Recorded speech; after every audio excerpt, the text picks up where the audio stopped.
ನಮಸ್ಕಾರ ವೀಕ್ಷಕರೇ, ಭಾರತೀಯ ಚಾನೆಲ್ಗೆ ತಮಗೆಲ್ಲರಿಗೂ ಸ್ವಾಗತ. ನಾನಿವತ್ತು ಮಿಥುನ ರಾಶಿಯವರ ಡಿಸೆಂಬರ್ ತಿಂಗಳದ ಮಾಸ ಭವಿಷ್ಯವನ್ನು ತಿಳಿಸಿಕೊಡ್ತಾ ಹೋಗುತ್ತೇನೆ. ಈ ಡಿಸೆಂಬರ್ ತಿಂಗಳಲ್ಲಿ ಮಿಥುನ ರಾಶಿಯವರಿಗೆ ಯಾವ ರೀತಿಯಾಗಿರತಕ್ಕಂತಹ ಫಲಗಳು ಬರುತ್ತೆ ಅನ್ನೋದನ್ನು ನೋಡ್ತಾ ಹೋಗೋಣ. ಪ್ರಾರಂಭಿಕ ದಿನಗಳಲ್ಲಿ ನಿಮಗೆ ಕೆಲವೊಂದಷ್ಟು ಅಶುಭಕರವಾಗಿರತಕ್ಕಂತಹ ಫಲಾನುಭವ ಆಗುತ್ತೆ.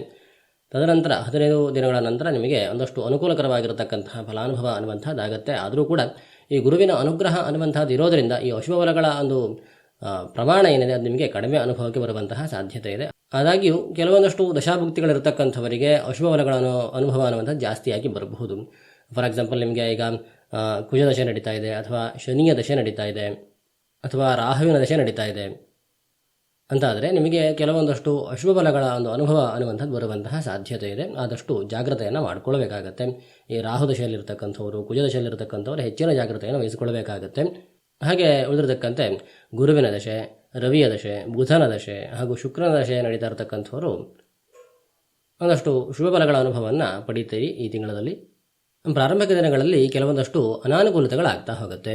ಸಾಲದ ವಿಚಾರದಲ್ಲಿ ಅನಾನುಕೂಲತೆಗಳು, ವೈರಿಗಳಿಂದ ಏನೊಂದಷ್ಟು ಸಮಸ್ಯೆಗಳಾಗ್ತಾ ಇರುವಂಥದ್ದಾಗಿರಬಹುದು, ಅಥವಾ ಆಫೀಸ್ನಲ್ಲಿ ಏನೊಂದಷ್ಟು ಸಮಸ್ಯೆಗಳು ಬರುವಂಥದ್ದಾಗಿರಬಹುದು. ಹಾಗೆ ವಿನಾಕಾರಣವಾಗಿರತಕ್ಕಂತಹ ಒಂದಷ್ಟು ಖರ್ಚುಗಳೆದುರಿಗೆ ಬರುವಂಥದ್ದಾಗಿರಬಹುದು. ಈ ತರಹದ ಒಂದಷ್ಟು ಸಣ್ಣ ಪುಟ್ಟ ಕಿರಿಕಿರಿಗಳನ್ನುವಂಥದ್ದು ಪ್ರಾರಂಭಿಕ 15 ದಿನಗಳವರೆಗೆ ಇರುತ್ತೆ. ತದನಂತರದಲ್ಲಿ ಎಲ್ಲವೂ ಕೂಡ ಅನುಕೂಲಕರವಾಗಿ ಆಗ್ತಾ ಹೋಗುತ್ತೆ. ನಿಮ್ಮ ರಾಶಿಯಿಂದ ದ್ವಿತೀಯ ರಾಶಿಯಲ್ಲಿ ಗುರು ಇದ್ದಾನೆ. ಆರ್ಥಿಕವಾಗಿ ಒಂದಷ್ಟು ಅಭಿವೃದ್ಧಿಯನ್ನು ಈ ಗುರು ಅನ್ನತಕ್ಕಂಥದ್ದು ಉಂಟು ಮಾಡುತ್ತಾನೆ. ಈ ಗುರು ನಿಮಗೆ ದಶಮಾಧಿಪತಿ ಮತ್ತು ಸಪ್ತಮಾಧಿಪತಿಯಾಗಿದ್ದಾನೆ. ಅದರಿಂದ ಉದ್ಯೋಗದಲ್ಲಿ ಒಳ್ಳೆಯ ಅನುಕೂಲತೆಯನ್ನು ಮಾಡಿಕೊಡುತ್ತಾನೆ. ಹಾಗೆ ವಿವಾಹಕ್ಕೆ ವಿಶೇಷವಾಗಿರುವಂತಹ ಅನುಕೂಲತೆ ಆಗುತ್ತೆ. ವಿವಾಹ ಸ್ಥಾನದಲ್ಲಿ ಶುಕ್ರನೂ ಕೂಡ ಇರುತ್ತಾನೆ ಈ ತಿಂಗಳಲ್ಲಿ. ಅದರಿಂದ ವಿವಾಹಕ್ಕೆ ವಿಶೇಷವಾಗಿರುವಂತಹ ಅನುಕೂಲತೆ ಇದೆ. ವೈವಾಹಿಕ ಜೀವನದಲ್ಲಿ ಏನಾದರೂ ಸಮಸ್ಯೆಗಳಾಗ್ತಾ ಇದ್ದರೆ ಅಂತಹ ಸಮಸ್ಯೆಗಳು ದೂರವಾಗೋದಕ್ಕೆ ಒಂದಷ್ಟು ಅನುಕೂಲತೆಗಳಾಗ್ತಾ ಹೋಗುತ್ತೆ. ಈ ಸಪ್ತಮ ರಾಶಿಯನ್ನು ಗುರು ಕೂಡ ದೃಷ್ಟಿಸ್ತಾನೆ. ಅದರಿಂದ ಈ ವಿವಾಹದ ವಿಚಾರದಲ್ಲಿ ಹಾಗೆ ವೈವಾಹಿಕ ಜೀವನದ ವಿಚಾರದಲ್ಲಿ ಒಂದಷ್ಟು ವಿಶೇಷವಾಗಿರುವಂತಹ ಅನುಕೂಲತೆಗಳು ಮಿಥುನ ರಾಶಿಯವರಿಗೆ ಉಂಟಾಗುತ್ತೆ. ಹಾಗೆ ದೂರ ಪ್ರಯಾಣಕ್ಕೆ ಒಳ್ಳೆಯ ಅವಕಾಶಗಳು ಬರುತ್ತೆ. ದೂರ ಪ್ರಯಾಣದಿಂದ ಒಳ್ಳೆಯ ಸುಖ, ಒಳ್ಳೆಯ ಖುಷಿ ಅನ್ನುವಂಥದ್ದು ಲಭಿಸುತ್ತೆ. ಹಾಗೆ ಉದ್ಯೋಗದಲ್ಲಿ ವಿಶೇಷವಾಗಿರುವಂತಹ ಅಭಿವೃದ್ಧಿ ಆಗುತ್ತೆ.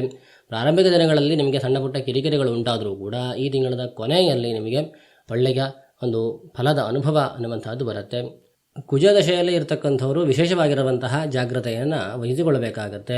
ಸಾಲದ ವಿಚಾರದಲ್ಲಿ ಹಾಗೆ ವೈರಿಗಳ ವಿಚಾರದಲ್ಲಿ ಏನೋ ಒಂದಷ್ಟು ಸಮಸ್ಯೆಗಳು ಎದುರಾಗುವಂತಹ ಸಾಧ್ಯತೆ ಇದೆ ಈ ತಿಂಗಳಲ್ಲಿ. ಹಾಗಾಗಿ ಕುಜದಶೆಯಲ್ಲಿ ಇರತಕ್ಕಂಥವರು ವಿಶೇಷವಾಗಿರುವಂತಹ ಜಾಗ್ರತೆಯನ್ನು ವಹಿಸಿಕೊಳ್ಳಿ.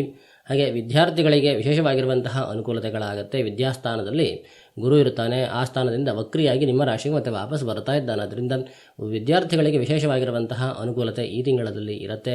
ಹಾಗೆ ಅಕೌಂಟೆಂಟ್ಗಳಾಗಿ ಯಾರ್ಯಾರು ಜಾಬ್ಗಳನ್ನು ಮಾಡ್ತಾ ಇದ್ದೀರಿ ಅಂಥವರಿಗೆ ವಿಶೇಷವಾಗಿರುವಂತಹ ಅನುಕೂಲತೆ ಇದೆ. ಬ್ಯಾಂಕಿಂಗ್ ಸೆಕ್ಟರಲ್ಲಿ ಯಾರ್ಯಾರು ಕೆಲಸ ಮಾಡ್ತಾ ಇದ್ದೀರಿ ಅಂಥವರಿಗೆ ವಿಶೇಷವಾಗಿರುವಂತಹ ಅನುಕೂಲತೆ ಆಗುತ್ತೆ. ಫೈನಾನ್ಸ್ ಸೆಕ್ಟರಲ್ಲಿ ಇರತಕ್ಕಂಥವರಿಗೆ ಅನುಕೂಲತೆಗಳಾಗುತ್ತೆ.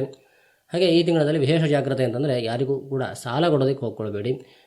ಆ ಸಾಲ ಕೊಟ್ಟಿರತಕ್ಕಂಥದ್ದು ವಾಪಸ್ ಬರುವಂಥದ್ದು ಸ್ವಲ್ಪ ಕಡಿಮೆ ಅಂತಲೇ ಹೇಳಬಹುದು.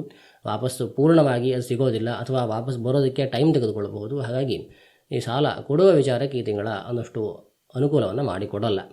ಇವಿಷ್ಟು ಮಿಥುನ ರಾಶಿಯವರಿಗೆ ಈ ತಿಂಗಳಲ್ಲಿ ಅನುಭವಕ್ಕೆ ಬರುವಂತಹ ವಿಶೇಷ ಫಲಗಳು. ಇದನ್ನು ಹೊರತುಪಡಿಸಿ ಇನ್ನೇನಾದರೂ ಕೇಳಬೇಕು ಅಂತಾದರೆ ಕೆಳಗಡೆ ನನ್ನ ನಂಬರ್ ಬರ್ತಾ ಇದೆ, ನಂಬರ್ಗೆ ನೀವು ಸಂಪರ್ಕ ಮಾಡಬಹುದು ಅಂತ ಹೇಳ್ತಾ ಮುಂದಿನ ವಿಡಿಯೋದಲ್ಲಿ ಮತ್ತಷ್ಟು ವಿಚಾರಗಳ ಜೊತೆಗೆ ನಾನು ನಿಮ್ಮನ್ನು ಮತ್ತೆ ಭೇಟಿ ಮಾಡುತ್ತೇನೆ. ಧನ್ಯವಾದಗಳು.